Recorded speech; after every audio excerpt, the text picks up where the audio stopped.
আগামীর বাংলাদেশ আসলেই আমাদের জন্য একটা বড় চ্যালেঞ্জ, কারণ নতুন প্রজন্ম এবং আমাদের বীর মুক্তিযোদ্ধাদের মতো যারা প্রবীণ তাদের যে লিঙ্ক, সেই লিঙ্কটা যদি আর ঠিকমতো না হয় তাহলে কিন্তু আমরা আসলে একটা সুন্দর বাংলাদেশ পাবো না। আর এই লিঙ্কের কাজটা করাটাই সবচেয়ে বড় চ্যালেঞ্জ আমাদের জন্য। আমাদের যে ছাত্র বৈষম্য আন্দোলনের সাথে জড়িত যে ছাত্ররা ছিল বা যারা ছিলেন তাদেরকে কিন্তু এখনও আমরা ঘরে ফেরাতে পারিনি, তারা এখনও তাদের জায়গায় যেতে পারেনি। আমাদের প্রত্যেকেরই একটা এইজের সাথে সমন্বয় রেখে কিন্তু যার যার দায়িত্ব, অর্পিত দায়িত্বগুলো পালন করতে হয়। আমার দেশপ্রেম, আমার দায়িত্ব পালন করা। আমি আমার অর্পিত দায়িত্বটা যদি সঠিকভাবে পালন করতে পারি তাহলেই সেটা আমার সঠিক দেশপ্রেম। কিন্তু এই মুহূর্তে কিন্তু আমাদের ছাত্রদের মেইন কাজ হচ্ছে পড়াশোনা করা, কিন্তু আমরা কিন্তু আমাদের ছাত্রদেরকে এখনও ঘরে ফেরাতে পারিনি।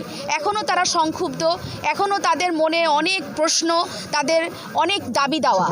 এই যে তারা এখনও মাঠে রয়ে গিয়েছে, এইটা কিন্তু আমাদের সরকারি কর্মকর্তাদের জন্য একটা অনেক বড় চ্যালেঞ্জ। এটা আমাদেরকে এই চ্যালেঞ্জটা আমাদেরকে ফেস করতে হচ্ছে। আর প্রবীণ যারা, আজকের দিনে আমি যা বলবো বীর মুক্তিযোদ্ধাদের কথা, যারা তাদের বার্ধক্যজনিত কারণে অনেক পিছিয়ে আছে বা তাদের অবস্থানটা এখন আর সেই আগের মতো নেই। তারা যখন তরুণ ছিলেন তারা আমাদের দেশের জন্য যুদ্ধ করেছেন, কিন্তু এখন তারা প্রবীণ হওয়ার কারণেই অনেক কিছু করতে পারছেন না।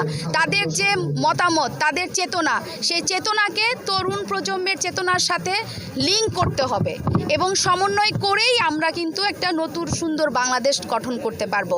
আর সবচেয়ে বড় কথা হচ্ছে, শুধুমাত্র রাষ্ট্রীয়ভাবে, জাতীয়ভাবে আমরা সংস্কার করব বা আমরা বৈষম্যহীন হব, বিষয়টা কিন্তু এমন না। আমাদের ব্যক্তি পর্যায়েও বৈষম্যহীন হতে হবে।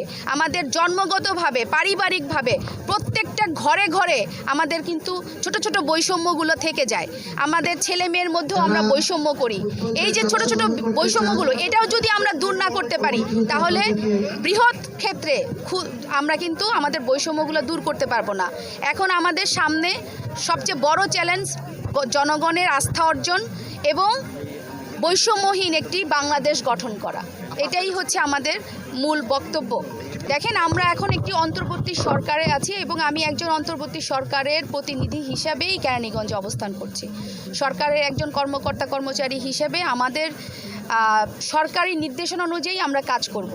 এখানে আমার কিন্তু রাজনৈতিক দলগুলোর বিষয়ে কোনো মন্তব্য করার সুযোগ এই মুহূর্তে নেই, যেহেতু এখানে কোনো নির্বাচিত সরকার নেই। আর আমরা উপজেলার পরিষদের তথা উপজেলা প্রশাসনের পক্ষ থেকে যে মহান বিজয় দিবসের আয়োজনটি করেছি, এখানে আমরা সর্বসাধারণের জন্য এটি একটি উন্মুক্ত অনুষ্ঠান। এখানে যে কেউ যে কোনো সময় আসতে পারে, এটার জন্য আমরা কাউকে বাধা দেওয়ার কোনো আইনগত সুযোগ আমাদের নেই। তবে বীর মুক্তিযোদ্ধাদের যারা আছেন তারা সবাই যে একই রাজনৈতিক দলের হবেন বা তাদের মতাদর্শ যে এক হবে, বিষয়টা এমন না। তাদের কারোর মধ্যে হয়তো কোনো সংক্ষুব্ধতা থাকতে পারে। এটা আসলে আমি মনে করি একটি বিচ্ছিন্ন ঘটনা। এটা হতেই পারে, যে কোনো জায়গাতেই হতে পারে। তবে আমি মনে করি যে আমার আগের যে নজির আছে সেই তুলনায় আমার প্রোগ্রাম মোটামুটি ভালো হয়েছে।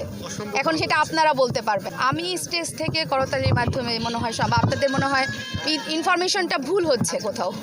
উপস্থাপনার ওইখানে থেকে হয়তো তাদের যারা প্রত্যেকটা রাজনৈতিক সংগঠন ঢোকার সময় তাদের নাম হয়তো অ্যানাউন্স করা হয়েছে, তখন তাদের সমর্থিত লোকজন হয়তো তারা হাততালি দিয়েছে। এটা একটি ওপেন স্পেস, ওপেন প্রোগ্রাম হচ্ছে, এখানে এটা হতেই পারে। আমাদের সিদ্ধান্তটা মন্ত্রণালয় থেকে এসেছে যে আমরা বীর মুক্তিযোদ্ধা এবং শহীদ বীর মুক্তিযোদ্ধা, বৈষম্যবিরোধী ছাত্র আন্দোলনের সাথে জড়িত যারা শহীদ এবং নিহত, এদেরকে এই স্টেক হোল্ডার নিয়ে আমরা মূলত প্রোগ্রামটা করেছি। সো এই প্রোগ্রামে যে স্টেক হোল্ডারদের নিয়ে আমরা প্রোগ্রাম করেছি, আমরা তাদের বক্তব্যটাই রেখেছি। নতুন উপস্থাপনা বলে আসলে এখানে কিছুই নাই, কারণ হচ্ছে গভর্নমেন্ট আমাদেরকে যেভাবে ইনস্ট্রাকশন দেয় আমরা সেভাবেই প্রোগ্রামগুলো উঠানোর চেষ্টা করি। তাদেরকে আজকের দিনের জন্য আমাদের উচিত তাদের প্রতিদিনই তাদের জন্য কিছু না কিছু করার, কিন্তু আমরা আসলে হয়তো সেভাবে করতে পারি না। বিধায় আজকের দিনটা তাদের দিন, এই জন্য তাদেরকে ডেকে একটু তাদেরকে সম্মাননা দেওয়া, তাদেরকে একটু ফুল দিয়ে বরণ করা, তাদেরকে সম্মানিত করা, এটাই আমাদের সরকারিভাবে সিদ্ধান্ত এবং আমরা সেটাই চেষ্টা করেছি।